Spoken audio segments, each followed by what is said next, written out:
tiene el agrado de presentar el chocolate caliente y el vino tinto. Las cosas como deben ser. Bienvenidos.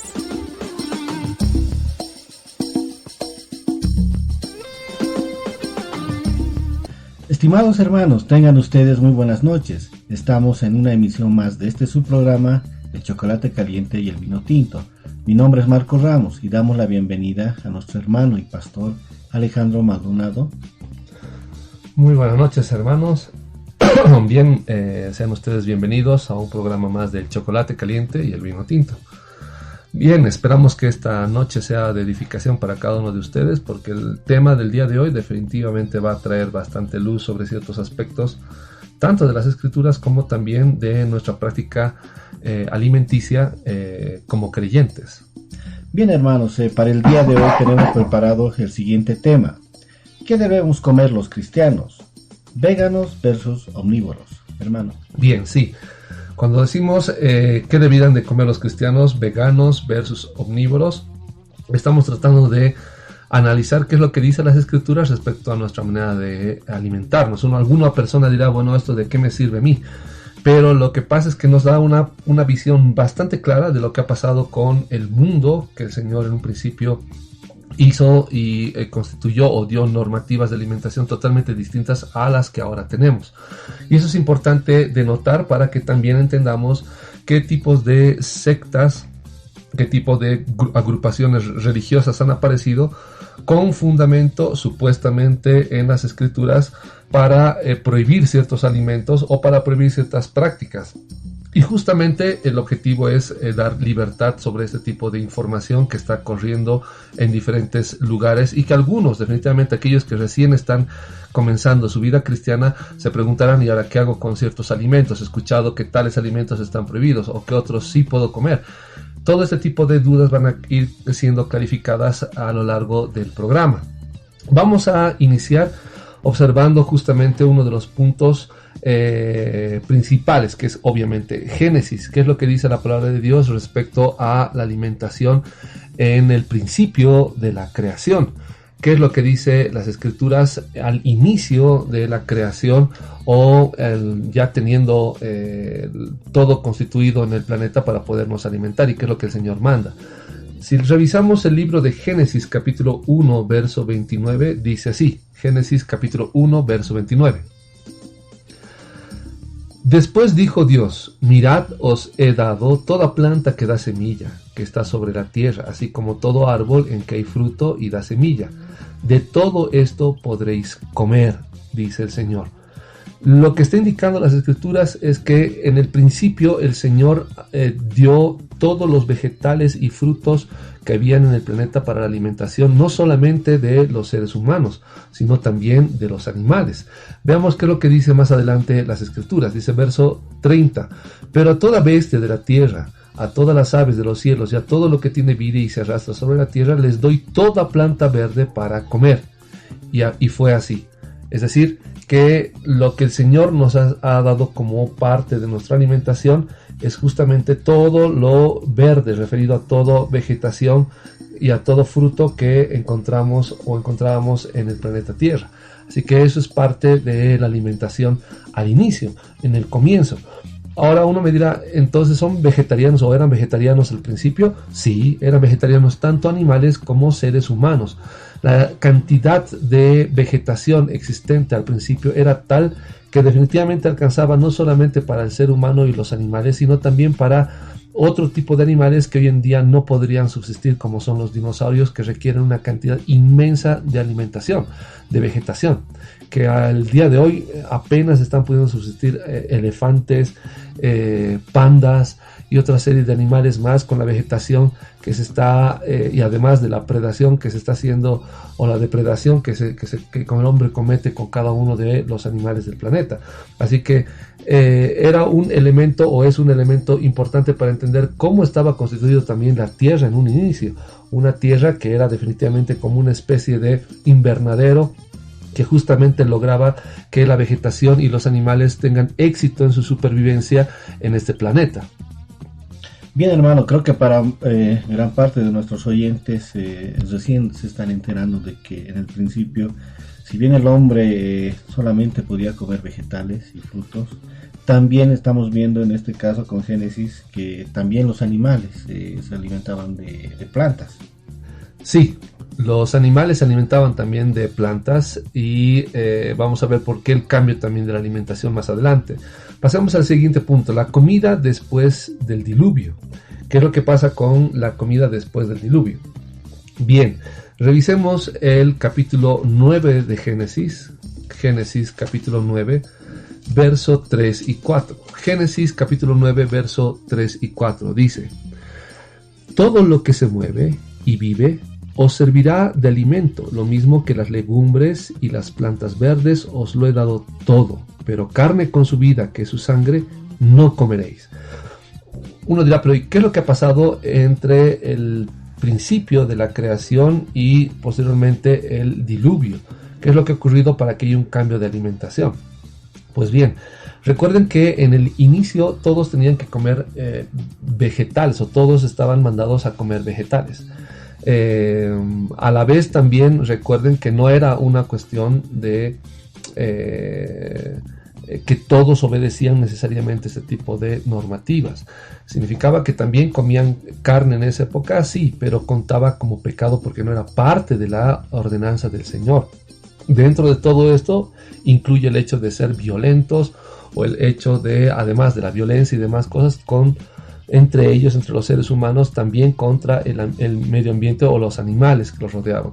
Y esto cambia para después del diluvio, y para aquellos que obedecían al Señor, aquellos que no solamente no comían carne, sino que hacían lo que era correcto, evitaban la violencia que se describe o que se menciona en las escrituras como motivo o causa para el diluvio, es que después reciben la orden del Señor en Génesis capítulo 9, versos 3 y 4, de que pueden comer ahora carne, pero no con su sangre. Ese es un detalle importante, el hecho de no comer su sangre, y la explicación es sumamente clara.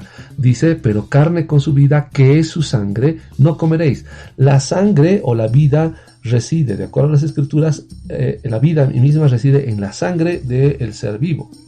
Por ese motivo el Señor ordena que no se coma sangre con el animal, es decir, está hablando de algún animal que esté ahogado, es decir, que haya muerto sin que se haya hecho derramamiento de su sangre, que conserve la sangre en sí mismo para darle mayor, no sé, algún tipo de intensidad en el sabor, o conservar o tener mayor cantidad de proteínas.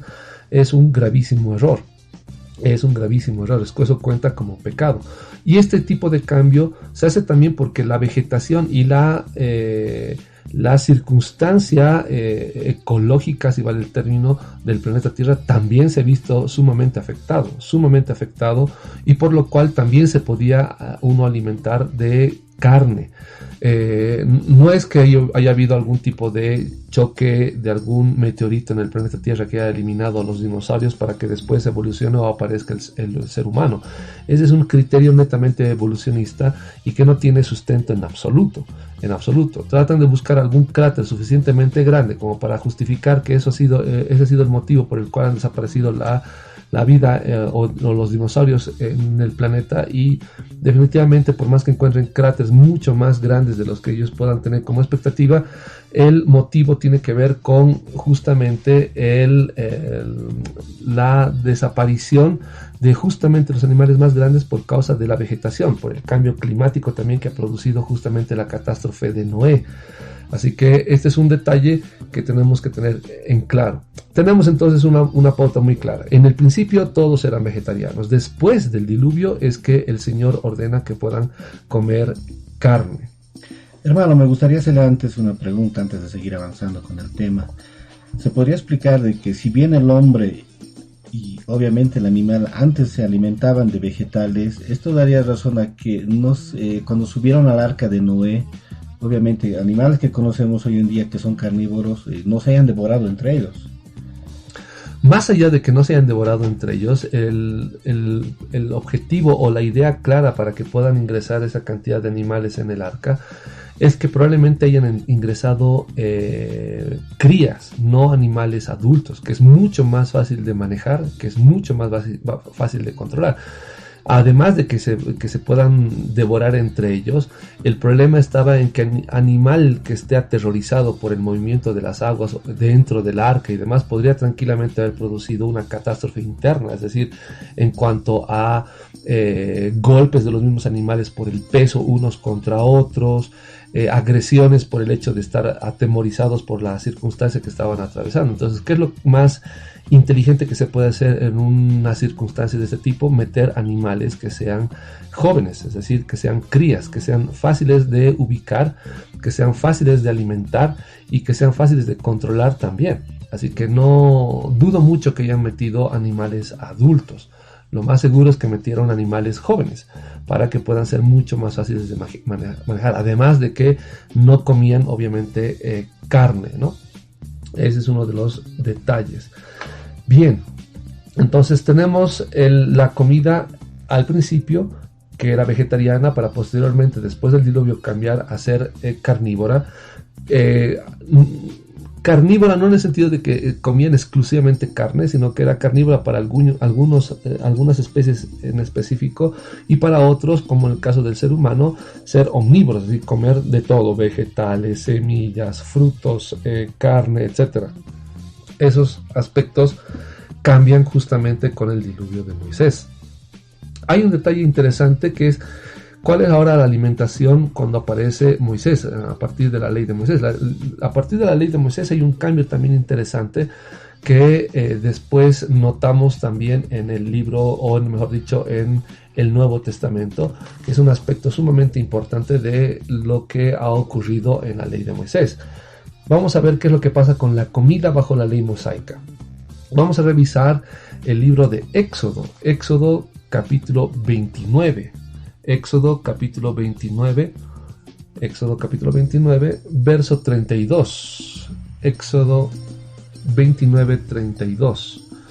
Y la palabra del Señor dice, vamos a revisar Éxodo capítulo 29, verso 32 en adelante. Y dice así, Éxodo 29, 32. Dice: Aarón y sus hijos comerán la carne del carnero y el pan que estará en el canastillo a la puerta del tabernáculo de reunión. En este caso estamos viendo una ordenanza dada para los sacerdotes, es decir, en el sentido cúltico, los sacerdotes tenían que comer los alimentos justamente para rendir culto al Señor en el templo o en el tabernáculo.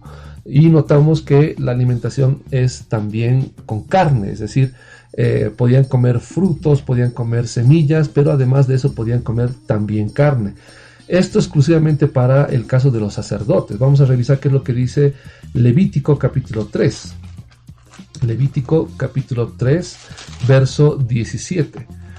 Y nos da más datos aún de lo que el sacerdote y los descendientes del sacerdote debieran de comer.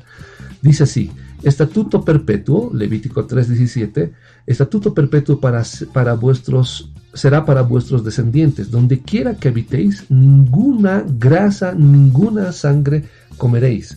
Esta es una orden dentro de todo lo que un sacerdote podía comer dentro del culto. Y también para el culto al Señor está prohibido justamente el consumo de grasa de la víctima del sacrificio y de su sangre. No es que haya habido algún tipo de cambio en el sentido de que se pueda comer en estos casos la sangre. Estaba prohibido. Veamos qué es lo que pasa para el pueblo en casos de sacrificio o ofrendas, es decir, también referido al culto, pero en este caso del pueblo, ya no de los sacerdotes. Revisamos qué es lo que dice Levítico capítulo 7. Levítico 7:23 en adelante. Dice así, Levítico capítulo 7, verso 23. Di a los hijos de Israel: ninguna grasa de buey, ni de cordero, ni de cabra comeréis. Y saltamos al verso 26. Además, no comeréis nada de sangre en ningún lugar donde habitéis, ni de aves, ni de bestias. La persona que coma cualquier clase de sangre será eliminada de su pueblo. Esa es la orden que da el Señor. nadie del pueblo en una cuestión cúltica y demás, ni siquiera como alimentación particular no relacionada al culto con el tabernáculo o el templo, podía comer de grasa ni de sangre. Esta es una prohibición que está dada, es decir, podemos comer carne, pero no está permitido comer carne ni sangre de los animales que se habían sacrificado. Vamos a revisar Levítico 11, pero antes tenemos una pregunta de nuestro hermano Marco. Hermano, cuando estudiamos Levítico 3, capítulo 17, se refiere obviamente a los sacerdotes. Uh-huh. Y cuando dice que sea perpetuo esta ordenanza, ¿cuándo termina, digamos, esta ordenanza? Cuando justamente ya no haya posibilidades de rendir el culto. ¿En qué momento ocurre eso? Cuando el templo de Jerusalén desaparezca. Es decir, es perpetuo mientras haya un lugar de culto, mientras Dios permita que se le rinda culto en un templo. Así que a muchas personas toman este término de perpetuo como que la ley de Moisés sigue vigente, y no está vigente, no está vigente.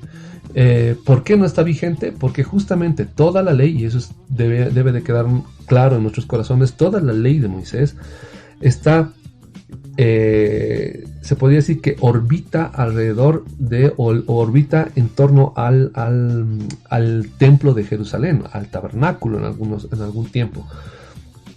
Cuando desaparece el templo, ¿qué ley se puede aplicar si no existe el templo? Así que es perpetuo mientras exista el templo. Y esto cambia. Cuando el Señor Jesús le dice a la samaritana que ya no se adorará a Dios ni aquí, referida a Samaria, ni en Jerusalén, sino que se adorará en espíritu y en verdad, se refiere a que ya no va a haber un lugar específico donde se pueda adorar al Señor, sino en el corazón, en la vida de cada creyente. Así que ya la ley de Moisés perdió completa vigencia para aquellos que puedan o pretendan usar estos versículos con intenciones de cobrar tal vez algún tipo de dinero o de algún tipo de ganancia estipulado en el Antiguo Testamento, pero no así para el Nuevo Testamento. Levítico capítulo 11. ¿Qué es lo que dicen las Escrituras para todo el pueblo en su diario vivir? Y vamos a leer qué es lo que dice Levítico 11. Dice: habló Jehová a Moisés y a Aarón y les dijo: hablad a los hijos de Israel y decidles: estos son los animales que comeréis de entre todos los animales que hay sobre la tierra. De entre los animales comeréis todo el que tiene pezuña hendida y que rumia, pero de los que rumian y que tienen pezuña no comeréis el camello, porque rumia pero no tiene pezuña hendida, lo tendréis por inmundo. También el conejo, porque rumia pero no tiene pezuña, lo tendréis por inmundo. Asimismo la liebre, porque rumia pero no tiene pezuña, la tendréis por inmunda. También el cerdo, porque tiene pezuñas y es de pezuñas hendidas, pero no rumia, lo tendréis por inmundo.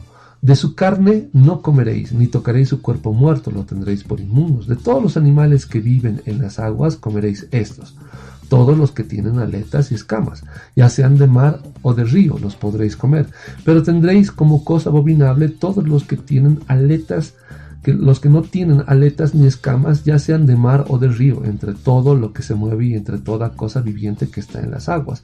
Os serán pues abominación, de su carne no comeréis, y abominaréis sus cuerpos muertos. Tendréis por abominable todo lo que en las aguas no tiene aletas y escamas. Entre las aves tendréis por abominables, y no se comerán por ser abominación, las siguientes: el águila, el quebrantahuesos, el azor, el gallinazo, el mílano, según su especie, toda clase de cuervos, el avestruz, la lechuza, la gaviota, el gavilán, según su especie, el búho, el somormujo, el ibis, el cálamo, el pelícano, el pelícano, el buitre, la cigüeña, la garza según su especie, la bubilla y el murciélago. Tendréis por abominable todo insecto alado que anda sobre cuatro patas, pero de todo insecto alado que anda sobre cuatro patas comeréis el que además de sus patas tiene zancas para saltar con ellas sobre la tierra. De ellos comeréis estos: toda clase de langosta, de langostín, de grillo y saltamontes. Cualquier otro insecto alado que tenga cuatro patas os serán abominación. Por estas cosas quedaréis impuros. Cualquiera que toque los cuerpos muertos de estos animales quedará impuro hasta la noche. Y continúa con una serie más de aspectos de lo que debieran de comer la gente en su diario vivir. Y notamos un aspecto muy interesante. Solamente hay un tipo de insecto que se podía comer en el Antiguo Testamento, pero que no se menciona en el Antiguo Testamento necesariamente como una práctica que alguien haya tenido dentro de que se mencione en el Antiguo Testamento.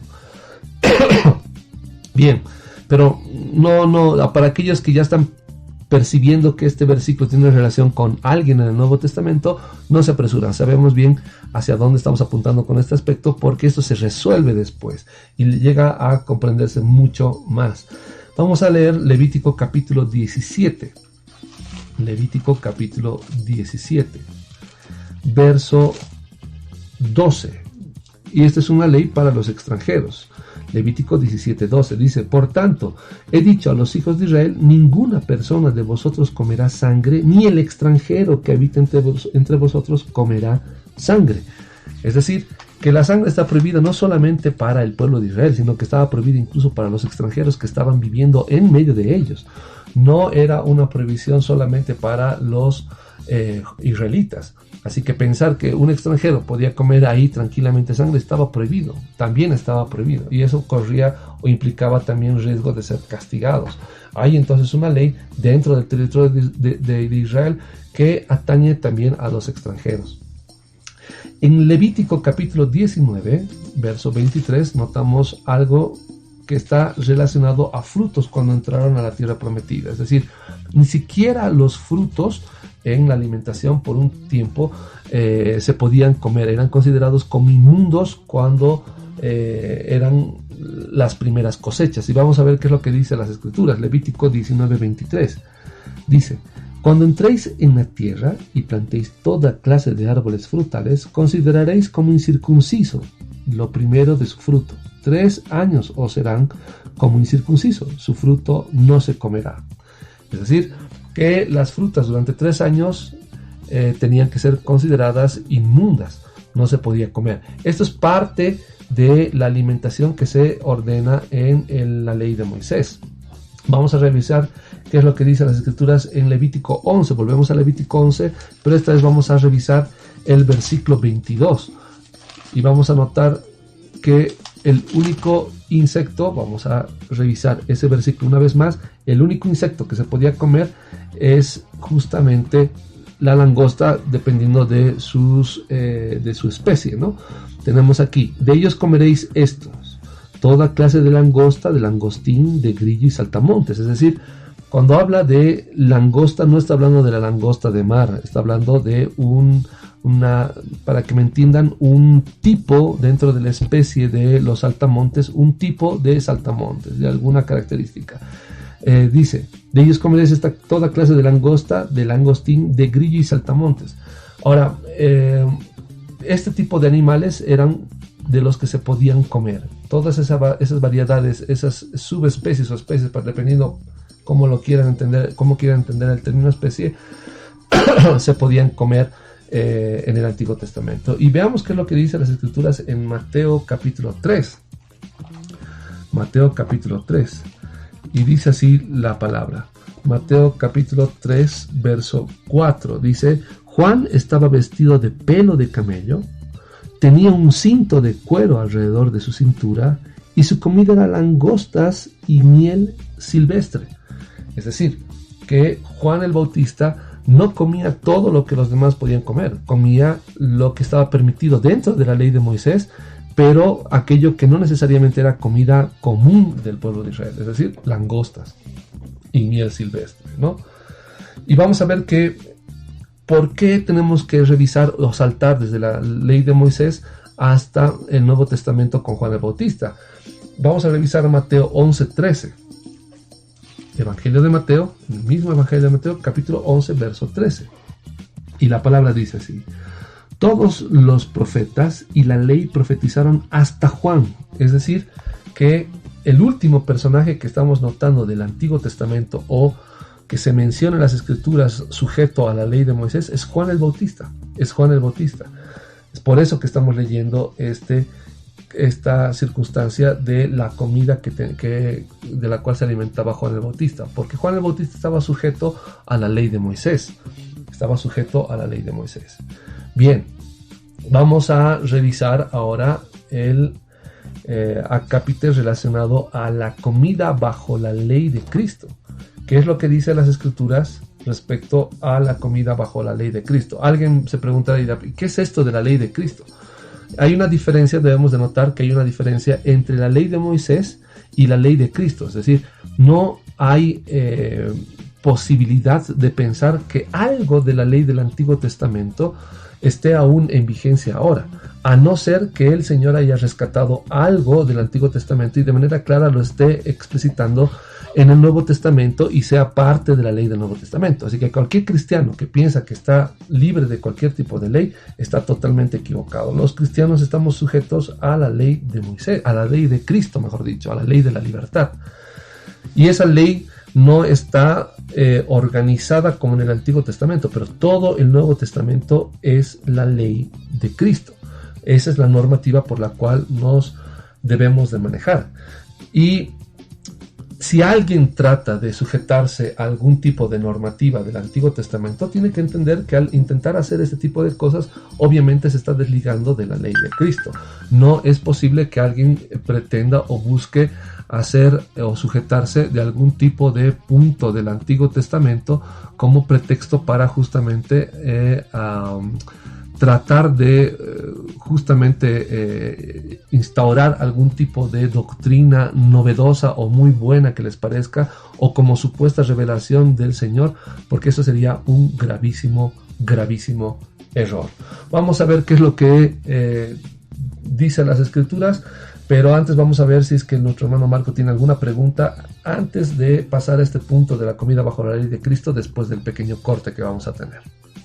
Sí, bien, ya nos decía quien se sujeta todavía a la ley antigua se desliga de Cristo, y esto está claro en la palabra del Señor. Sí, definitivamente está claro. Entonces, ¿por qué todavía hay iglesias o pastores que justifican de una u otra forma lo que viene a ser el diezmo? En cuanto al diezmo, sabemos que simplemente lo que los motiva es la codicia, el hecho del amor al dinero. No es que realmente quieran obedecer algún tipo de normativa que esté en las Escrituras, sino que están buscando algún tipo de pretexto para hacer cobros ilícitos. Ese es el motivo de fondo. Pero en cuanto a la alimentación, hay incluso explicaciones que están dando algunas sectas sobre la importancia del hecho de ser vegetariano o de prohibirse de ciertos alimentos, como si esto hiciera que una persona pueda ser mucho más acepta ante el Señor o le diera mayores posibilidades de santidad. Y este es un gravísimo error.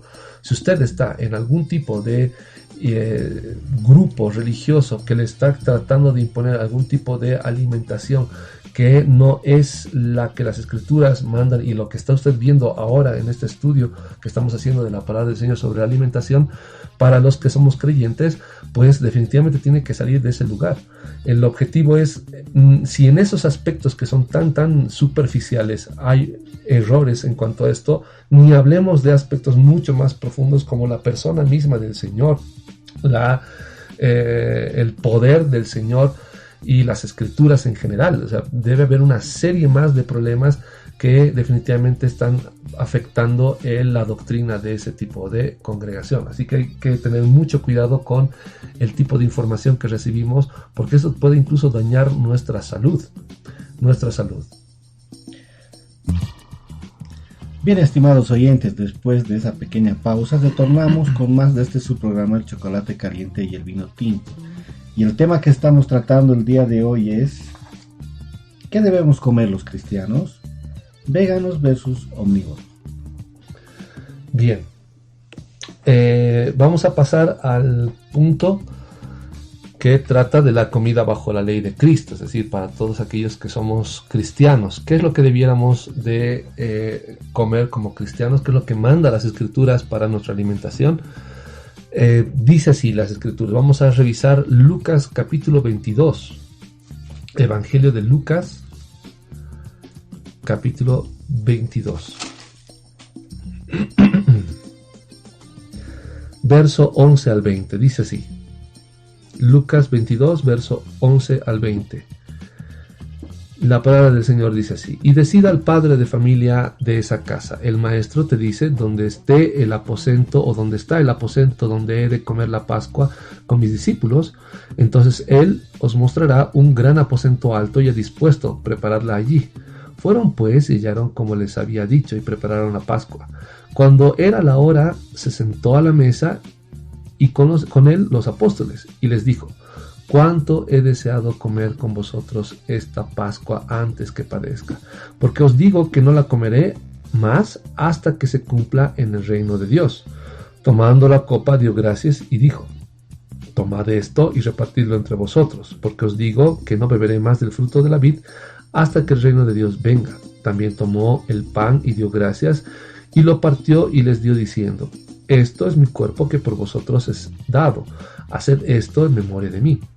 De igual manera, después de haber cenado, tomó la copa diciendo: esta copa es el nuevo pacto en mi sangre, que por vosotros se derrama.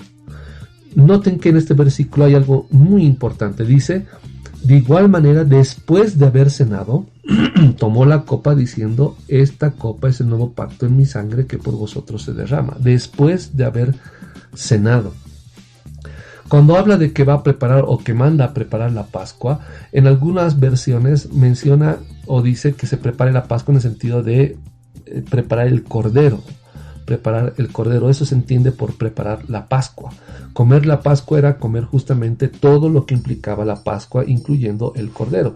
Ahí es donde el Señor instituye justamente, o cambia, mejor dicho, la cena pascual en la cena del Señor. En definitiva, sigue siendo una cena pascual. ¿Por qué? Porque es la forma en la cual nosotros, al comer, al beber de la sangre del Señor Jesús, al comer del pan que representa el cuerpo del Señor Jesús, definitivamente nosotros estamos evitando que la muerte caiga sobre nosotros. Estamos permitiendo o estamos reconociendo que tenemos un pacto con el Señor para que la muerte pase sobre nosotros sin hacernos daño, sin llevarse o cobrarse nuestra vida, como ocurrió también en Egipto. Esa es la relación de la Pascua del Señor. Así que hay que tener muy muy en claro que hay una orden bastante obvia del Señor de celebrar la cena del Señor. Vamos a revisar qué es lo que dice Romanos capítulo 14. Y que no se debe juzgar por cuestiones de comida, pero no se aplica esto a la Pascua. Notemos que la orden del Señor de celebrar la Pascua es la fiesta más importante del cristianismo. No puede ser que hoy en día la gente haya reducido la Pascua, que hoy en día le llaman la cena del Señor, se reduzca a un trozo de pan con levadura, sabe Dios qué pan será, y vino, y en algunos casos ni siquiera vino, sino que directamente alguna soda de cola que usan para sus cultos, y supuestamente lo hacen en temor del Señor, sin entender lo que dice la palabra del Señor. Es más, la Pascua se debiera de celebrar una vez al año y no cada primer domingo de mes, no cada domingo. En algunos casos lo hacen de esta manera, sino que es una fiesta sumamente importante, y el cristiano en esa fiesta come carne, la carne del cordero, como parte de la cena.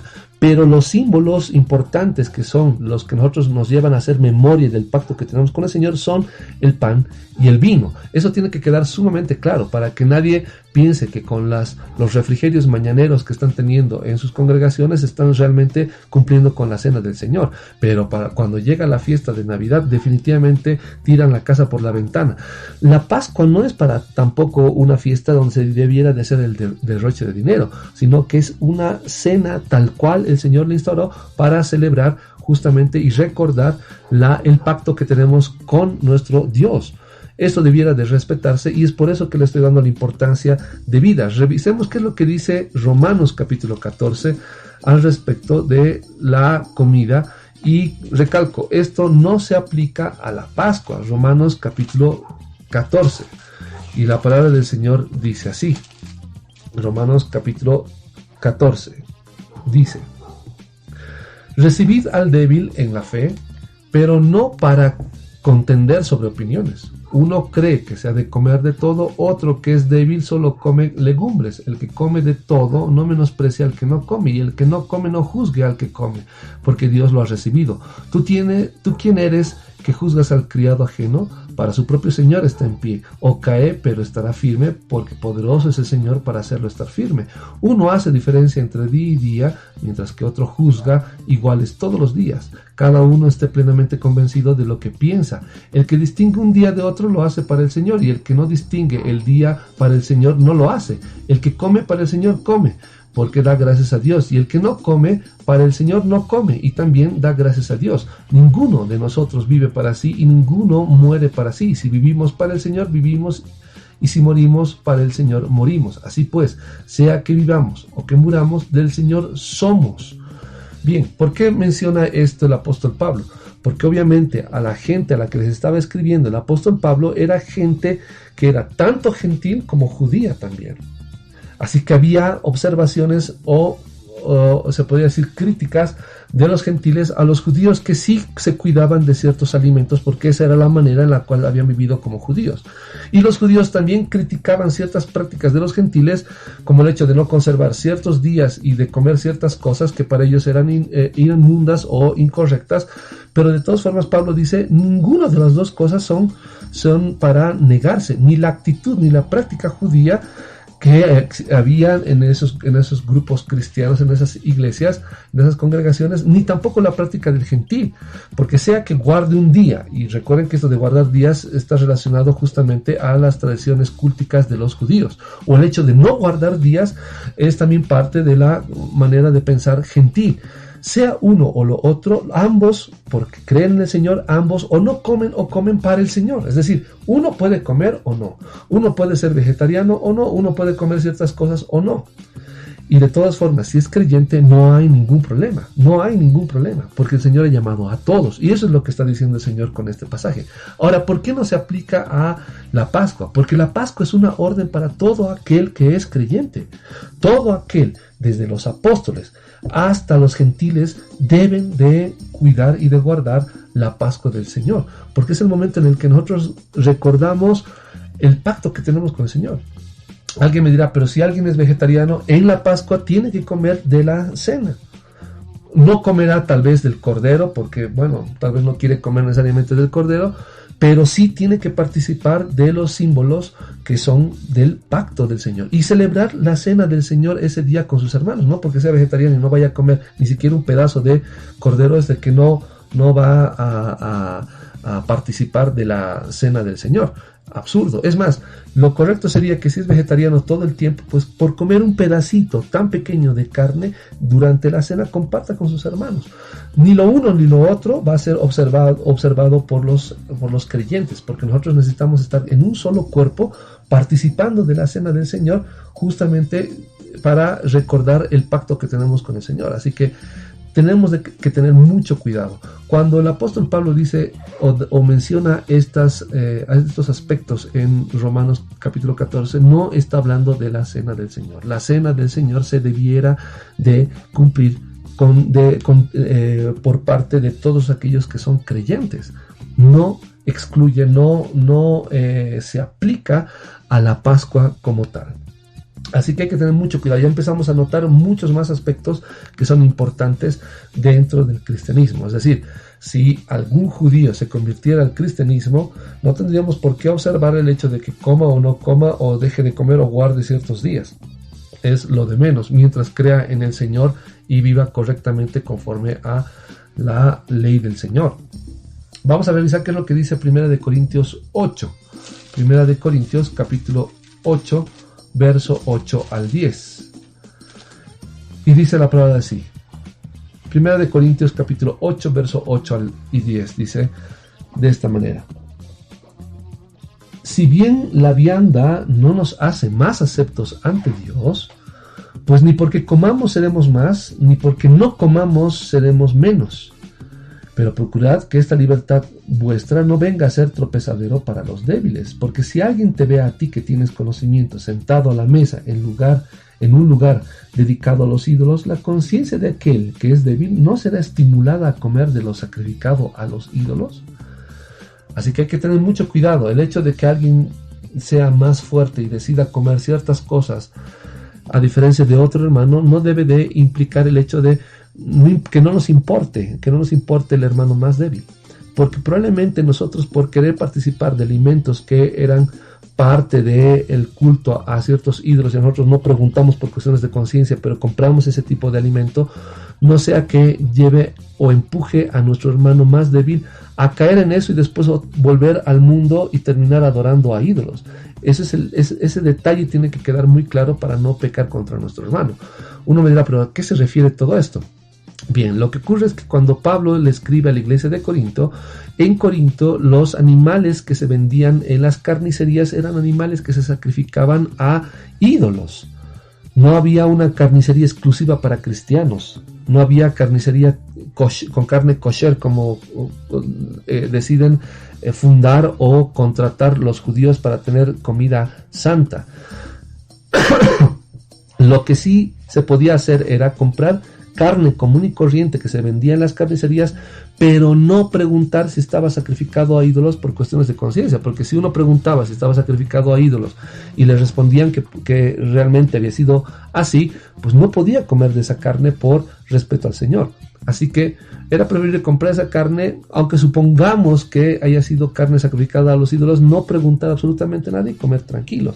Pero si esto hubiese empujado o esto hubiese sido motivo para que mi hermano caiga y vuelva o caiga en idolatría y se empieza a juntar con gente que adora a dioses falsos, pues definitivamente es preferible no comer de esa carne para no hacer o no pecar contra nuestro hermano. Eso es lo que está explicando el apóstol Pablo en Corinto. Y ese detalle es importante. Es importante porque hay muchas cosas en diferentes países que se venden por cuestiones o ya sea por cuestiones de idolatría o de fiesta pagana.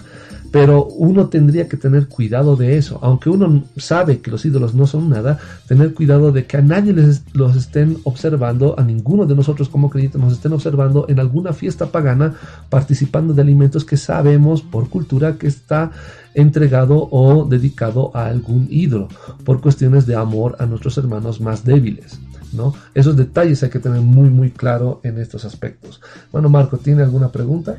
Hoy en día, hermano, nuestra sociedad está, digamos, en boga los prestes, ¿no? Sí. Hacer una fiesta dedicada... para aquellos que nos escuchan y no saben qué es una preste, las prestes son fiestas que se dedican a santos católicos, es decir, hacen una fiesta grande donde rotan la festividad que se va a realizar a diferentes familias, y estas familias hacen fiestas grandes donde traen grupos folclóricos, grupos de música, hay bebida, comida, y la fiesta a veces dura semanas, ¿no? Entonces esto es lo que en Bolivia se le llama prestes. Entonces los alimentos que se consumen, obviamente que estos alimentos se han preparado justamente con esa intención, ¿no?, de formar parte de este preste. Estamos incurriendo también en lo que nos dice Pablo. Sí, porque todo lo que se hace en ese entorno está dirigido a el ídolo que están festejando en esos días. Así que hay que tener mucho cuidado. No significa que no me han dicho de que esté sacrificando ni nada a sus ídolos y que por eso podía comer. La verdad es que sí se puede comer de eso. Pero lo que hay que tener cuidado es que esto no sea un punto de tropezadero para los hermanos más débiles. Cuando habla la Biblia de hermanos débiles, está hablando de hermanos que tienen o poco conocimiento de las Escrituras, y comúnmente son los que recién se han convertido, o se refiere a hermanos que son mucho más sensibles también al hecho de tener relación con cosas relacionadas a ídolos. ¿Sensibles en qué sentido? Sensibles en el sentido de que son hermanos que han salido de ese ámbito y se ven tentados o se pueden ver tentados a volver otra vez a ese tipo de prácticas. Entonces, cuando hablamos de un hermano débil, estamos hablando de alguien que probablemente podría volver una vez más a las prácticas paganas católicas de realizar ese tipo de prestes y demás fiestas que sabemos que no son nada más que comilonas y borracheras que no tienen ningún tipo de beneficio absolutamente a nadie, más que el hecho de llenarse el vientre y dar rienda suelta a sus pasiones. Así que este tipo de aspectos sí son delicados.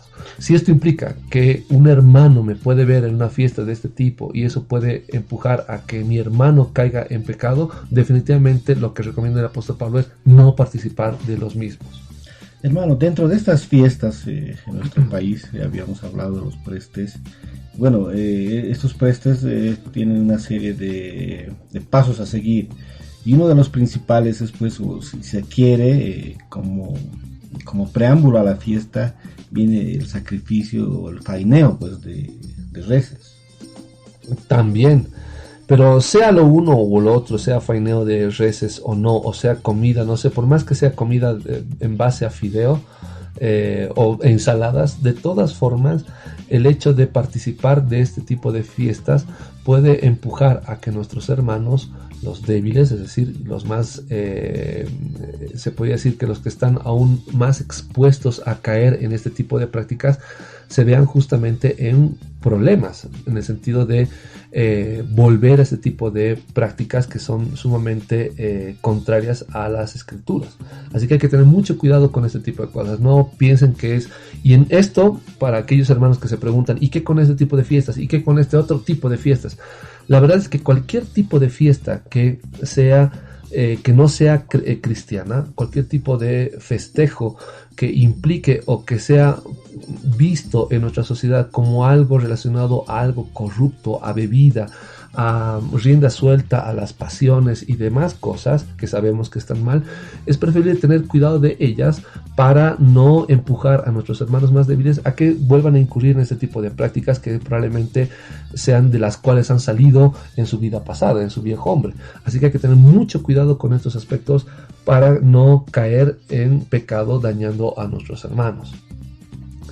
Bien, vamos a revisar qué es lo que dice Primera de Corintios, capítulo 9, verso 9 y 21.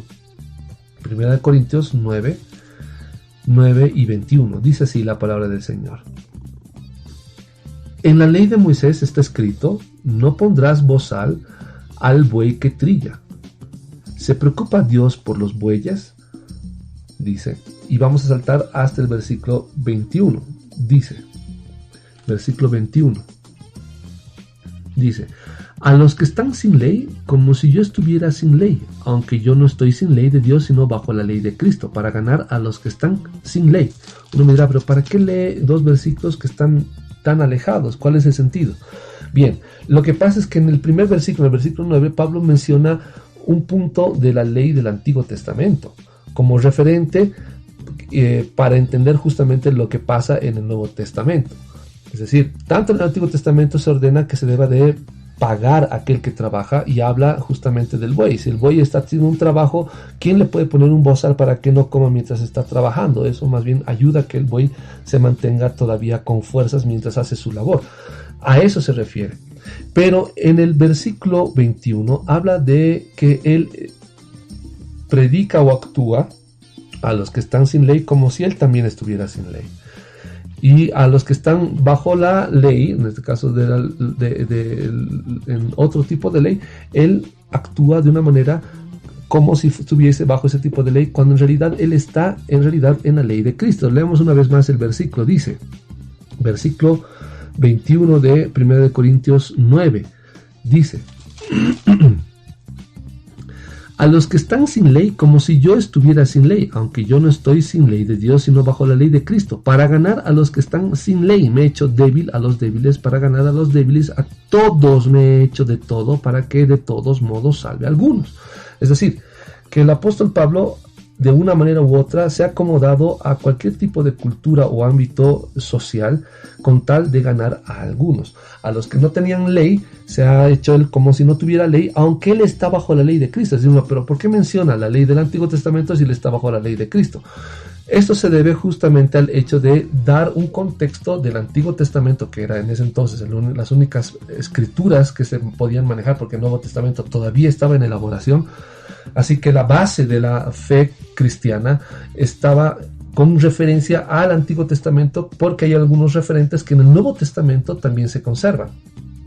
Y eso es lo que está haciendo el apóstol Pablo, para dar a entender qué cosa.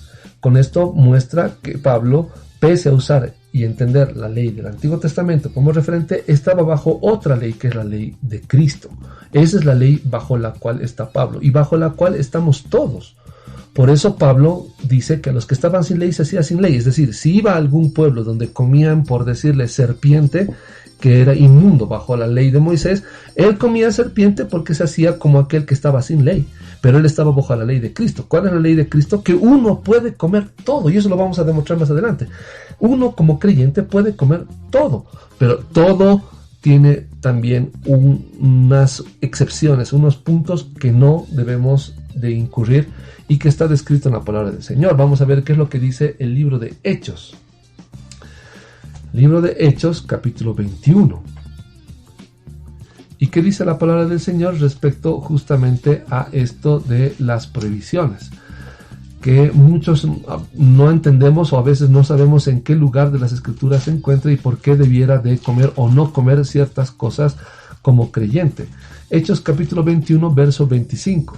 Dice así la palabra del Señor. Hechos 21, verso 25. Dice: pero en cuanto a los gentiles que han creído, nosotros les hemos escrito determinando que no guarden nada de esto. ¿Qué es lo que no debían de guardar? Si revisan versículo 24 referido a cuestiones de la ley.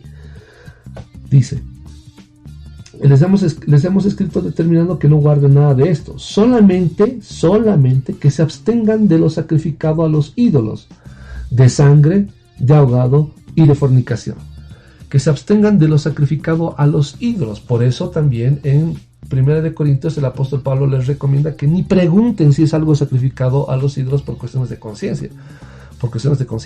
Y por eso también recomienda que tengan cuidado con los hermanos más débiles. ¿Cuál era el motivo del hecho de abstenerse de cosas sacrificadas a los ídolos? No participar de esos cultos. Ese era el propósito de este mandato, que es una prohibición que hasta el día de hoy está vigente. Así que solamente que se abstengan de lo sacrificado a los ídolos, de sangre, es decir, de comer sangre, ya sea cual sea la preparación, incluso la morcilla. Para aquellos cristianos que dicen: no, yo estoy en la ley de Cristo y puedo comer lo que sea, pues no ha leído la ley de Cristo, porque la ley de Cristo ordena en este capítulo las cosas que están prohibidas para nosotros. Y esto se nota desde el principio, es decir, desde el libro de Génesis notamos que el Señor prohíbe el comer sangre a lo largo de la historia reflejada en las Escrituras. Y para la ley de Cristo también está prohibido el hecho de comer sangre. Todo aquel cristiano que come sangre, no importa la versión de preparación de sangre que vaya a comer, está pecando. Está pecando.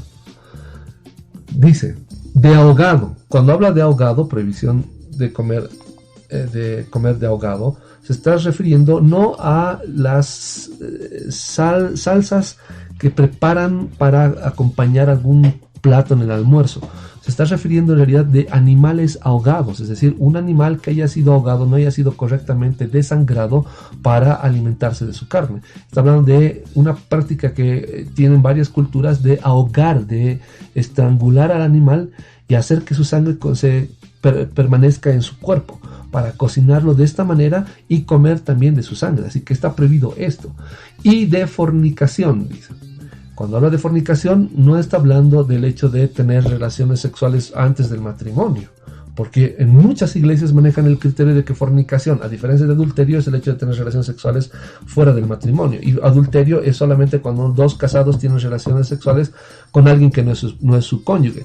Este es un gravísimo error. El término fornicación es un término genérico, un término global que justamente incluye o implica todas las aberraciones sexuales existentes y las que se puedan generar o producir o inventar más adelante.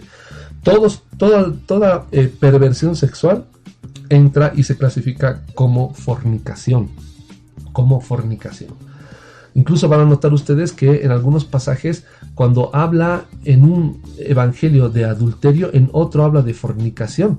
Y uno dirá, ¿pero por qué? Si son historias paralelas, ¿por qué en uno habla de adulterio y en otro de fornicación? Porque en uno está hablando de un pecado en específico y el otro está hablando de cualquier tipo de aberración sexual en la cual está incluido el adulterio. Está hablando también del adulterio, pero del adulterio incluido dentro de ese global o de ese término general denominado fornicación. A eso se debe el uso de este término, a diferencia de un evangelio y de otro. Así que tengan presente eso. Así que lo que estamos prohibidos como creyentes es que se abstengan, nos debemos de abstener de lo sacrificado a los ídolos, como hemos visto, de sangre, de animal ahogado y de fornicación. Así que tengan mucho cuidado del tipo de alimentación que vayan a tener. No menosprecien las órdenes de los apóstoles, que son órdenes dadas por el Señor. Ellos son autoridad máxima dentro de la iglesia, y lo que ellos han puesto como normativas son normativas que también se van a exigir en el reino del Señor. Bien, vamos a revisar qué es lo que dice el antecedente de este versículo que acabamos de leer. Y el antecedente se encuentra en el libro de Hechos capítulo 15. Hechos capítulo 15, verso 20, dice así. Hechos 15, 20.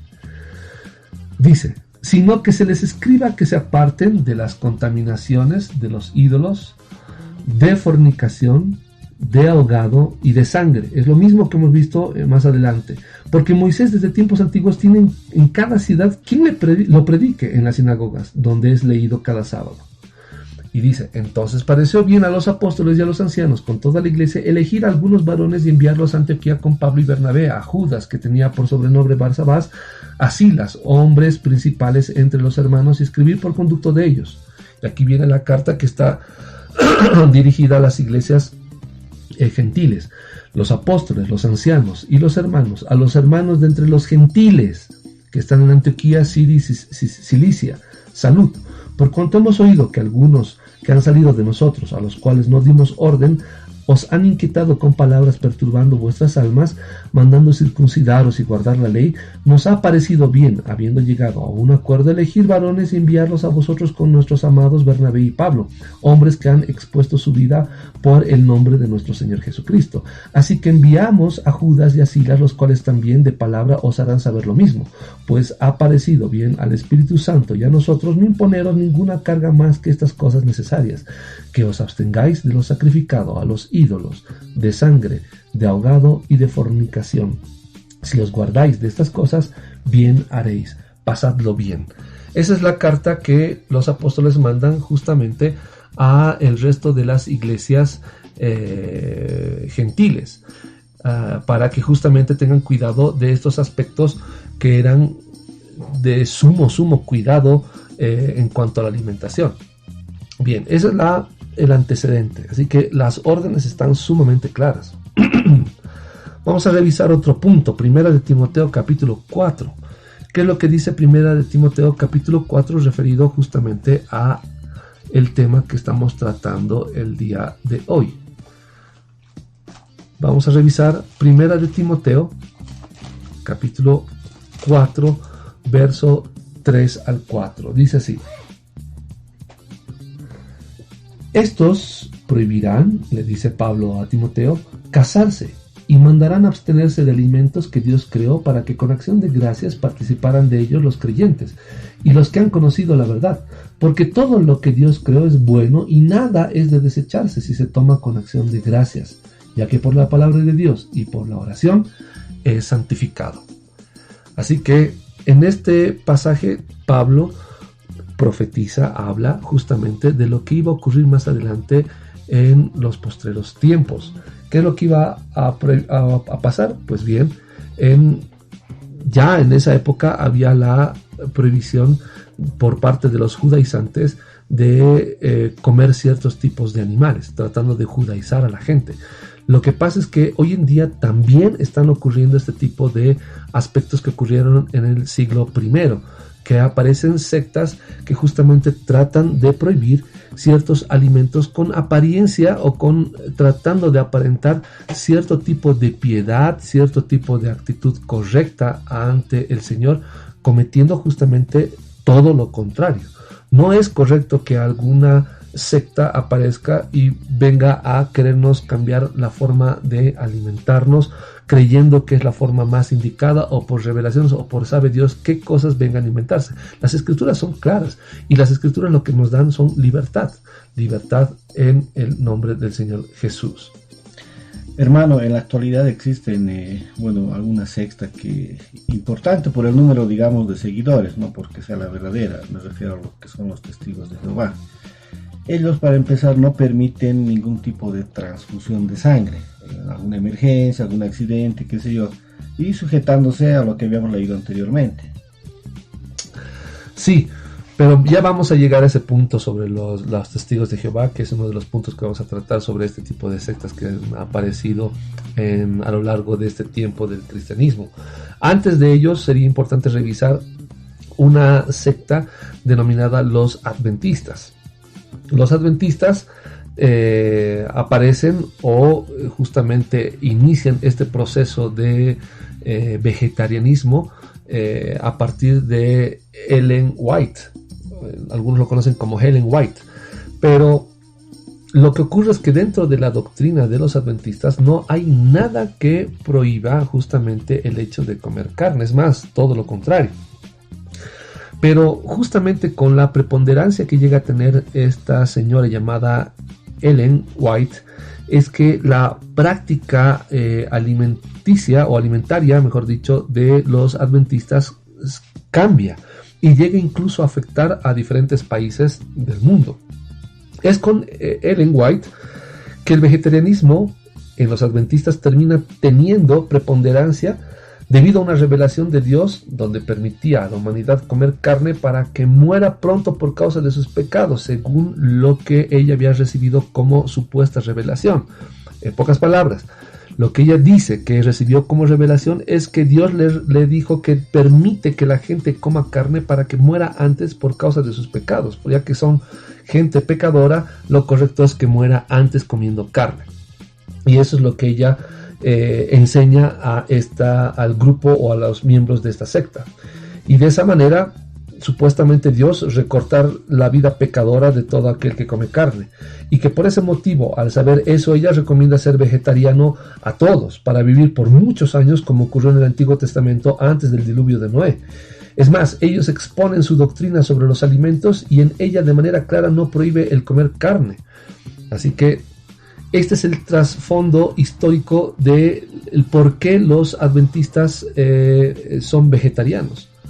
Es decir, se debe a una supuesta revelación de Ellen White que el Señor supuestamente le dice que es una orden dada a los seres humanos para que la gente muera antes.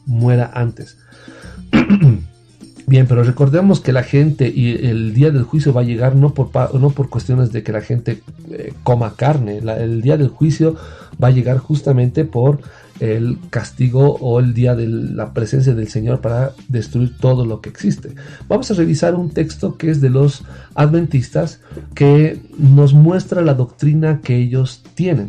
Y vamos a notar que en este tipo de documentos no hay ninguna base para que ellos sean vegetarianos. Dice, en el documento de los adventistas dice: Dios permitió a los seres humanos comer únicamente animales con pezuña hendida y que rumian como el venado, la oveja o la vaca. Dios prohibió a los seres humanos comer ardillas, conejos o cerdos. Entre las criaturas que viven en el agua, los seres humanos pueden comer cualquier pez que tenga aletas y escamas, pero no son aptos la anguila, el bagre, el camarón, el cangrejo, la ostra, la almeja, etc. Las aves de corral limpias que se les permite comer son el pollo, la codorniz, el pavo, la paloma. Todo esto son, toda esta base doctrinal de los adventistas está basado en Génesis capítulo 1 verso 29, Deuteronomio 14, 8 y Levítico 11, 7 al 8. Pero recordemos que con este tipo de declaración, de documento que demuestra que ellos no son vegetarianos por cuestiones doctrinales, sino simplemente por la moda que impuso Ellen White al decir que recibió semejante revelación. Contradiciendo incluso la palabra del Señor que dice que para mí el vivir es Cristo y el morir es ganancia. ¿No? En ningún momento Pablo se quiere aferrar a este mundo por una alimentación ya sea vegetariana con tal de vivir más tiempo. Eso demuestra la total ignorancia de las Escrituras. Bien, notemos que ellos al sujetarse a versículos como Génesis, sobre todo referido a Deuteronomio y a Levítico, lo que están haciendo es rechazar la ley de Cristo para sujetarse a la ley de Moisés. Otro aspecto también que es característica de ellos en cuanto a su doctrina, es el hecho de que ellos guardan el día sábado como el día de congregación o el día de reunión, y que incluso el Señor podría hasta castigar a aquellos que no guardan el día sábado. Pero esto es una vez más el hecho de sujetarse a la ley de Moisés, y las escrituras son bastante claras. Todo aquel que se sujeta a la ley de Moisés se desliga de Cristo. Eso dice la palabra del Señor.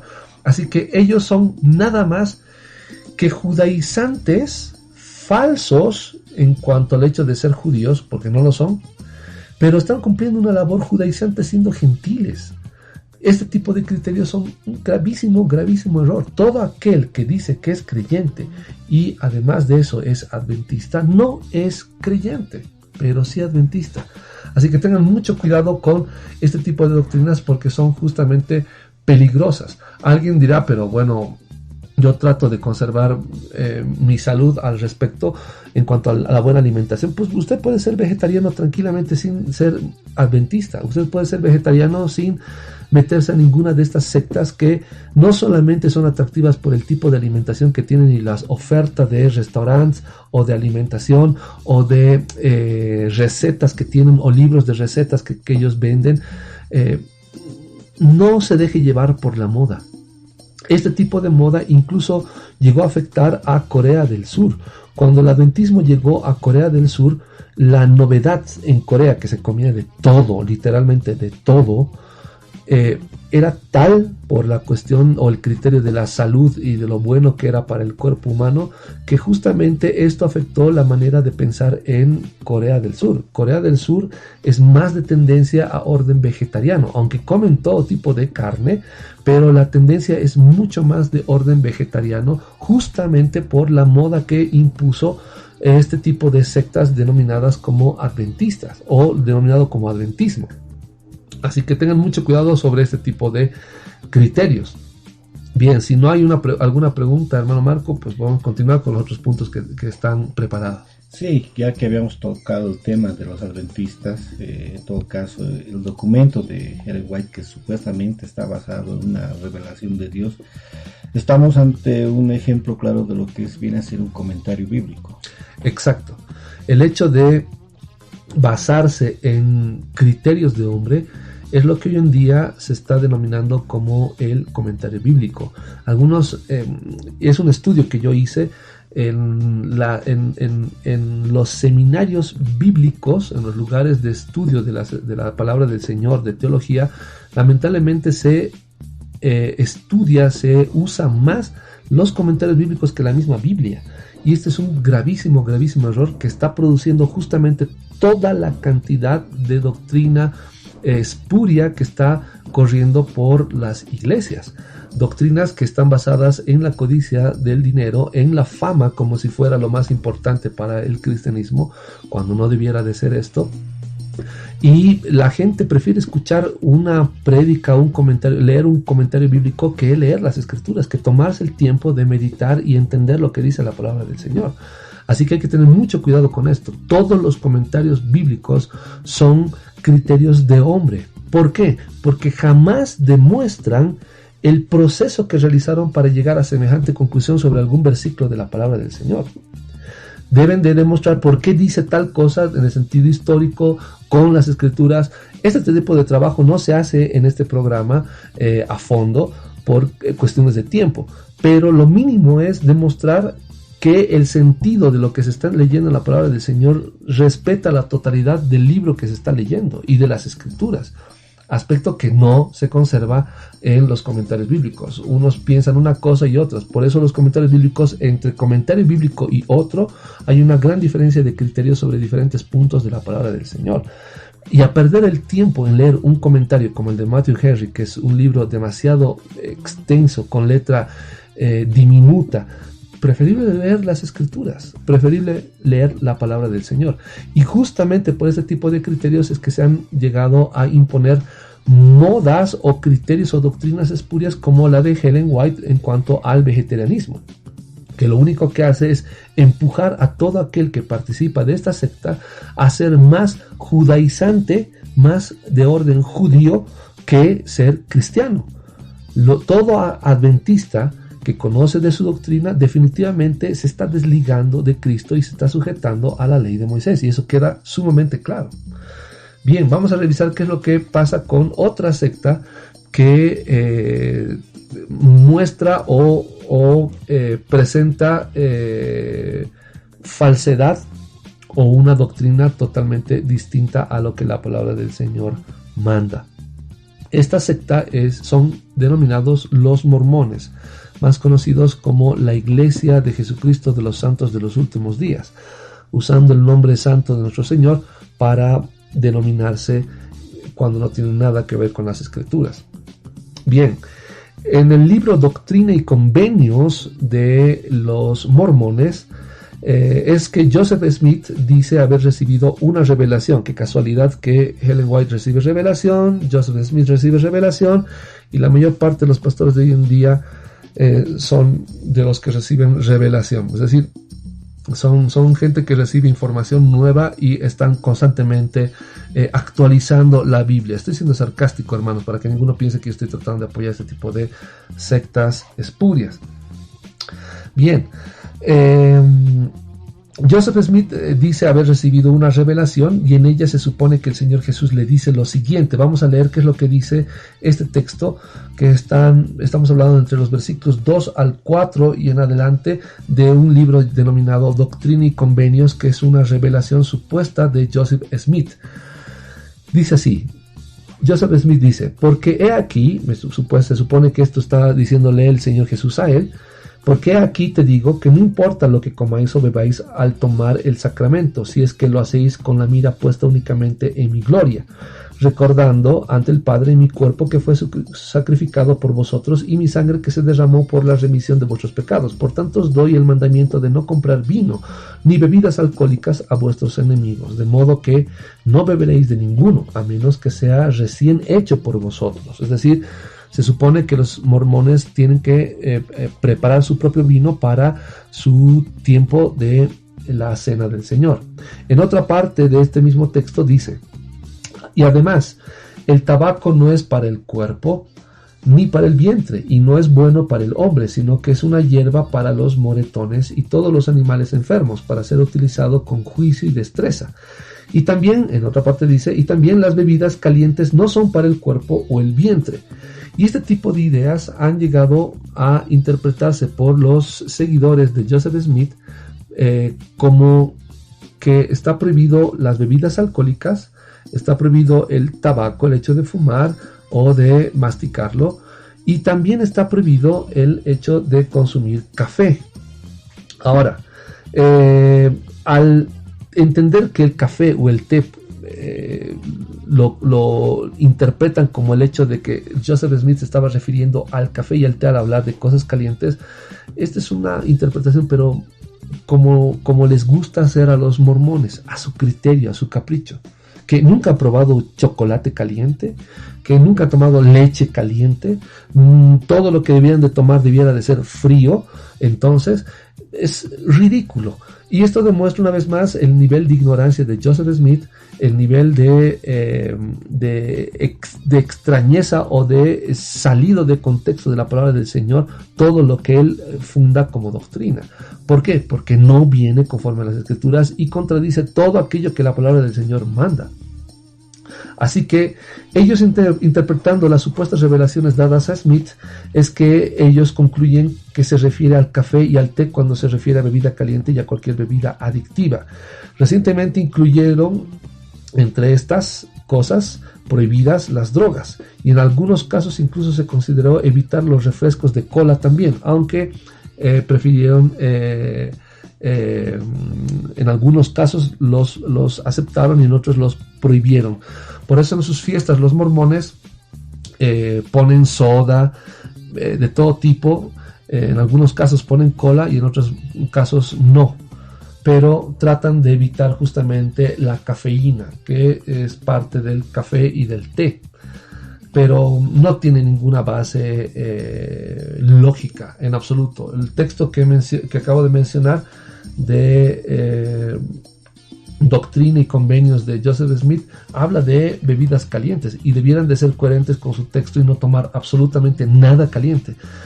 Además del hecho de la comida que te notamos aquí en la secta de los mormones, recordemos que si en aspectos tan superficiales cometen esta serie de errores, una vez más insisto, en cosas mucho más profundas, la cantidad de errores que tendrán.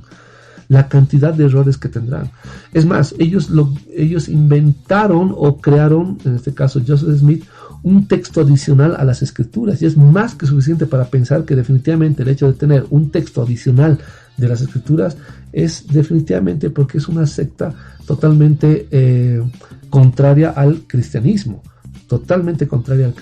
Es más, no tiene ningún criterio ni histórico, ni arqueológico, ni antropológico, ni de ningún otro tipo de ciencia. Es más, el libro de los mormones no lo pueden demostrar como verídico, no pueden. Es una secta que aparenta piedad por los comerciales que se ven por televisión tratando de mostrar algo correcto o santo, pero es solamente fachada porque la doctrina no viene del Señor. Hay que tener mucho cuidado con este tipo de sectas. ¿Hay alguna pregunta, hermano Marco? Sí, lo que llama la atención es de que si bien ellos supuestamente han recibido la revelación de estas escrituras, también las interpretan mal. Sí, las interpretan a su gusto y al criterio de las sensaciones que puedan recibir sus famosos obispos. Parte de la doctrina de los mormones está el hecho de sentir en el corazón algo. Esa es supuestamente la confirmación de que viene del Señor. Pero yo puedo sentir un montón de cosas que no necesariamente sean conforme a las escrituras y no por eso es verdad. Son gente que ha ignorado y gente que desconoce por completo de que nosotros estamos en un cuerpo que está aún sujeto al pecado, a este mundo.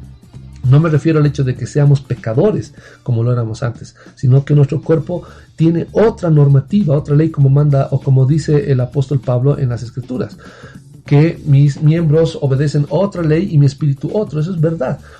Así que el dirigirse o manejarse de acuerdo a los sentimientos es manejarse de acuerdo a la carne, y esto no es conforme al Señor.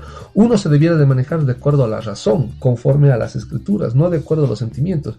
Y esta es una de las bases por la cual juzgan cosas y se manejan de esa manera en la secta de los mormones, que como hemos visto, en cuanto a las prohibiciones alimenticias, no tienen ningún tipo de coherencia ni de razón. Vamos a ver ahora lo que justamente me preguntaba, hermano Marco. Justamente la doctrina de los Watchtower, conocidos como los Testigos de Jehová. Vamos a mencionarlos solamente como Watchtower por respecto a el nombre del Señor. Los Watchtower evitan comer sangre y llegan a entender esto a extremos como el hecho de no hacerse ni siquiera transfusiones de sangre. No tienen ninguna prohibición a comer té o café. Es decir, los testigos, los Watchtower, no pueden comer sangre, y eso es correcto. Para el cristianismo ya hemos notado que esa es una prohibición dada por los apóstoles. Ellos no están prohibidos de tomar café o té como en el caso de los mormones, pero en este aspecto hay un punto que es sumamente dramático, que es el hecho de las transfusiones de sangre. En cuanto a las transfusiones de sangre, hemos escuchado en diferentes países, en diferentes contextos sociales, de aquellos que están sujetos a este tipo de doctrinas, que han perdido parientes, seres queridos, justamente por prohibirles o por negarles el hecho de la transfusión de sangre. ¿Por qué? Porque ellos piensan que el hecho de tener una transfusión de sangre implica el hecho de comerse la sangre de otro. Y este es un criterio totalmente ridículo, porque el proceso es totalmente distinto. No se puede denominar comer algo porque entre por los ojos o porque entre por el torrente sanguíneo. Sí hay elementos que permiten que se pueda ser alimento para la sangre, como el hecho de el suero, claro que sí, pero en el caso de hacer una transfusión de sangre, lo único que se está haciendo es inyectar, se puede decir, la posibilidad de que se pueda aún transportar oxígeno a los órganos y también nutrientes. Otra cosa sería que la sangre pase por el sistema digestivo y ahí sí se considera como sangre. Pero el hecho de compartir sangre con alguien en una transfusión es justamente para darle continuidad a la vida. Es más, están incurriendo en una ley a rajatabla, totalmente ignorante, como lo que hacían los fariseos. Los fariseos, el momento que le ven al Señor Jesús y a los apóstoles espigando en un campo en día sábado, les critican el hecho de estar haciendo ese tipo de cosas en día sábado porque estaba mal, estaba prohibido hacer ese tipo de trabajos. Y el Señor les dice que justamente ellos también no habían leído, o es más, no habían leído también el hecho de el caso de David cuando come de los panes de la proposición. Es decir, en caso de cuidar la vida de mi hermano, hay ciertas normativas que quedan en segundo plano si es por justamente hacerle bien a mi hermano. ¿Cómo puede ser posible que por hacerle, en vez de hacerle bien a mi hermano, juzgue como más importante el hecho de no comer sangre, si fuera ese el caso? Y no es ni siquiera el caso de comer sangre. Estamos dándole la posibilidad de que los glóbulos rojos puedan transportar oxígeno a los órganos para conservar la vida de esa persona.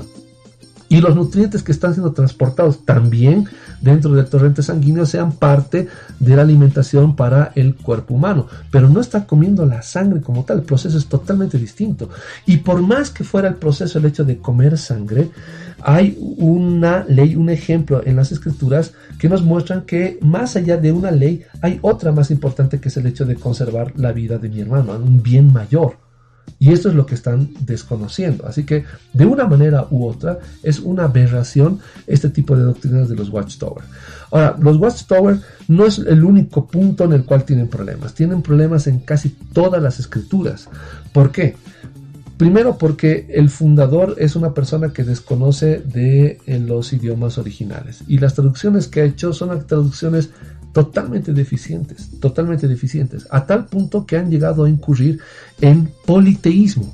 Uno dirá, pero yo no soy politeísta y soy testigo de Jehová. Pues le demuestro que usted es politeísta. ¿Por qué? Porque decir que Jehová es el Dios más grande, el más importante, y Jesús es una especie de Dios con minúscula, que es la forma en la cual hacen sus traducciones los Watchtower, es justamente incurrir en politeísmo, porque estamos hablando de un Dios mucho más grande y uno más pequeño, casi incurriendo en el politeísmo de la mitología griega. Esto es absurdo, totalmente absurdo. Nadie en su sano juicio llega a semejante criterio. Es más, el texto en griego no hace diferencia entre mayúscula y minúscula. Hacer este tipo de traducciones en sus textos es un gravísimo error y es un engaño a la gente, porque no tiene criterio ni científico ni filológico por ningún lado. Así que es otra aberración basada en justamente el hecho de la alimentación. Así que no es tan simple el hecho de decir, bueno, ¿qué puedo aprender hoy de un programa que me habla de la comida? Yo como de todo y soy cristiano. Pero en estos aspectos tenemos que saber dar razón de nuestra fe con fundamento en las escrituras. Así que tenemos la secta de los mormones, la secta de los adventistas y de los Watchtower, que a su pretexto de la alimentación nos están dando doctrina que es totalmente espuria.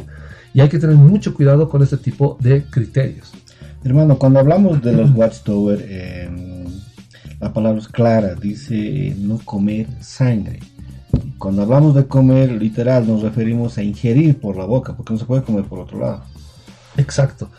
Pero la pregunta es, ¿quién les hace entender esto a ellos? Si es un capricho de orden dogmático, es decir, es una imposición que no tiene posibilidades de ser observada ni analizada.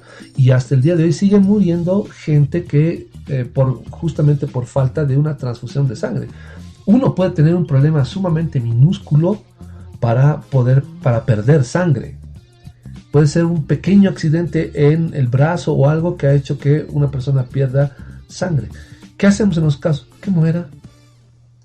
¿Por qué? Porque definitivamente no se puede hacer transfusión. Y es más, sin entender cuál es el proceso de comer, qué se entiende por comer sangre.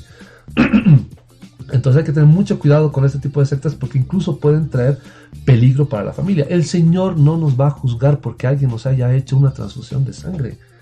Ni al que hizo la transfusión, ni al que la recibió. Lo único que estamos haciendo es compartir vida con otro, de parte de mi vida con otro para que esa persona viva. Ese es el criterio y ese es el fundamento, está en la misma palabra del Señor. Así que tengan mucho cuidado con el tipo de doctrina que usted vaya a aceptar. Lo correcto es tener la idea sumamente clara de lo que debemos de hacer, pero en base a las Escrituras. Hermano, mi pregunta, ¿qué es lo que pasa, digamos, en el caso extremo? Existen tribus salvajes en la selva, en el África, qué sé yo, ¿no? Un ejemplo, la tribu de los Masái, ¿no? Que le hacen recortan una vena a las reses, Sí. reciben la sangre y se toman, ¿no? Sí. Como parte, digamos, de su tradición, su cultura y todo aquello. Obviamente ellos de repente no conocen lo que es la palabra del Señor. ¿Qué pasa, pero, con esta transgresión?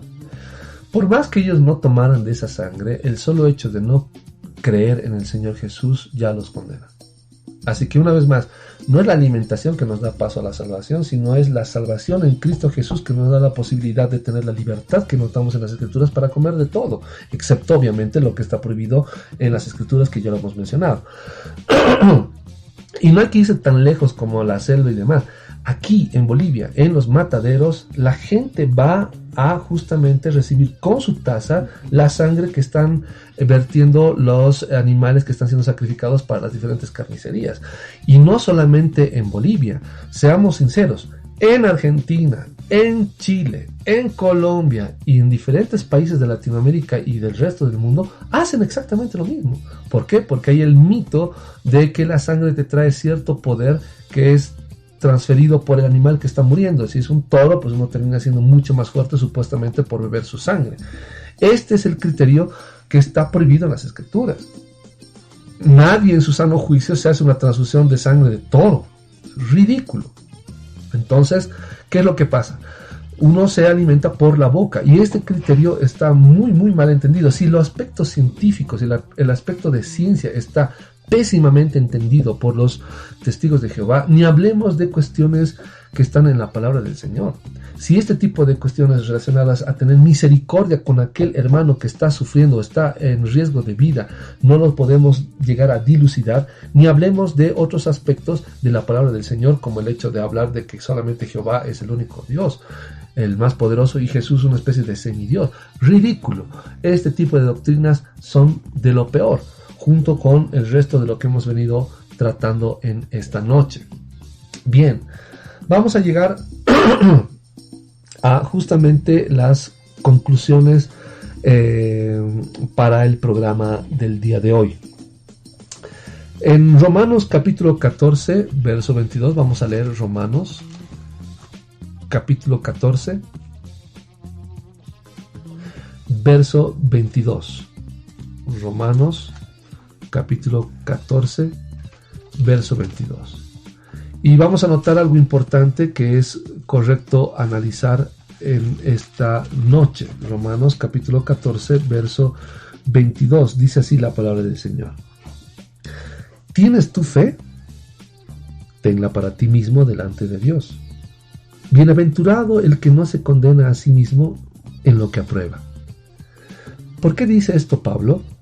Porque es de sumo cuidado el hecho de aparentar cierta sabiduría y aprobar cosas que están prohibidas ante los ojos del Señor. Pastor, que usted le diga que, bueno, estamos en la ley de la libertad, que estamos en la ley de Cristo, y como estamos en Cristo somos libres de hacer y comer lo que sea, están equivocados. Las Escrituras mandan de manera clara qué aspectos están prohibidos. El hecho de comida sacrificada o entregada a ídolos, el hecho de animal ahogado, de sangre y fornicación. Así que hay que tener mucho cuidado con estos aspectos que pueden empujarnos a nosotros y a nuestros hermanos a caer justamente en idolatría o en volver a su vida pasada. Eso es sumamente delicado. Y cuando Pablo dice que hay que tener mucho cuidado con lo que se aprueba, también tenemos que tener mucho cuidado con aquello que a nosotros nos parezca que se puede hacer. hay personas dentro de nuestra congregación que sí pueden escuchar ciertas cosas que como creyentes podamos hacer, y a otros les falta todavía crecer en muchos aspectos para llegar a escuchar este tipo de enseñanza. Seamos sabios. Que nadie en nuestra congregación juzgue a aquel que es vegetariano. Que nadie en nuestra congregación, por más que la mayoría sean vegetarianos, juzgue a aquel que come carne o aquel que come tal vez insectos, como en el caso de Juan el Bautista. Es más, como hemos leído en la palabra del Señor, todo es bueno para comer siempre y cuando lo hagamos con acción de gracias. Todo. Si en algún lugar comen insectos, gloria a Dios, dé gracias al Señor por esos insectos por los que se va a servir y que va a llegar a ser alimento del suyo. Si en algún lugar comen algún otro tipo de animal o planta o algo, fruto que a usted le parezca extraño o le parezca tal vez demasiado fuerte para su estómago, en el sentido de que no necesariamente le agrade, dé gracias al Señor y tenga fe. Y hagamos lo que es correcto en vez de estar aprobando cosas que realmente nos traen condenación. Yo me pregunto qué tipo qué tipo de condenación llegarán a recibir aquellos que permiten que un ser amado muera teniendo la posibilidad de poderlo salvar. Así que no es solamente aprobar ciertas cosas y decir esto es bueno o esto otro es malo. Si no entienden de las Escrituras, si no entienden de la ley del Señor, definitivamente podemos estar incurriendo en condenación. En condenación por querer aprobar criterios que puedan tener tal vez bastante aceptación, pero por el hecho de tener mayor cantidad de feligreses en la congregación, no podemos negociar las Escrituras. Las Escrituras no se negocian por el solo hecho de querer agradar a la mayoría. La palabra del Señor ha puesto de su palabra de manera clara, y así como está, se debe de respetar, más allá de cualquier tipo de lineamiento doctrinal. No puede ser que algunos los quieran meter en la misma bolsa diciendo, bueno, estos son dispensacionalistas, estos son de los del pacto, estos son reformados, y estos son... Ese tipo de criterios meten en una generalidad que no es en la que encajan las Escrituras. Las Escrituras no encajan ni como de una línea doctrinal o de otra, o de alguna posición doctrinal o teológica, en absoluto. Lo importante es revisar la palabra del Señor para analizar qué es lo que dice el Señor y vivir de manera correcta dentro de la iglesia. Debemos de tener cuidado de estos aspectos y cuidarnos de aquellas sectas que, aparentando piedad, en el fondo adolecen de ella. Tengamos mucho cuidado, amados hermanos, sobre esto. Y estemos pendientes a lo que la palabra del Señor nos manda. Si no hay otra pregunta más, hermano Marco, pues podemos pasar ya a concluir con una oración para terminar el programa del día de hoy. Bien, vamos a orar entonces, hermanos, para justamente concluir con el programa del día de hoy. Vamos a inclinar nuestros rostros y vamos a orar. Amado Señor Jesús, amado Papá, te pido, Señor, por cada uno de nuestros oyentes, Señor. Te pido que pongas en ellos entendimiento de tu palabra y pongas en ellos libertad a partir de tu palabra, Señor. Permite que ellos puedan buscar de tu palabra, Señor, aferrarse a ella, Señor. Y, Señor, salir libre, Señor, de cualquier tipo de doctrina espuria que esté buscando manejar, manipular, Señor, esclavizar sus vidas, Señor. Permite que ellos se acerquen a ti, Papá. Gracias, Señor, por tu misericordia. Gracias, Señor, por todo lo que tú nos has mostrado en tu palabra, Señor. Gracias por tu amor, Papá. En tu santo nombre, Señor Jesús, te pedimos todo esto, amado Dios. Amén. Amén. Bien, hermanos, esperemos que este programa haya sido de edificación para ustedes y recomendarles nuevamente, ¿no?, que debemos recurrir a las Escrituras tal cual como debe ser. No recurrir a comentarios bíblicos que lo único que hacen es desviarnos de lo que nos dice el Señor. Bueno, será hasta la próxima oportunidad en que estemos nuevamente con este su programa, el chocolate caliente y el vino tinto. Hasta la próxima. Bien, hermanos, a la vez también yo despedirme invitarles a que puedan visitar nuestra página web www.alejandromaldonados.com. Esa es al final, en realidad es una Z, alejandromaldonados.com. Y también las páginas en Facebook como La Biblia Dice. Tenemos también, nos pueden encontrar en Twitter como Ale Maldonados, o pueden escribirnos a nuestro email alebirt@gmail.com. Será hasta la siguiente ocasión, hermanos, que el Señor les bendiga grandemente. Gracias por acompañarnos. Los esperamos en el siguiente programa. Hasta la próxima.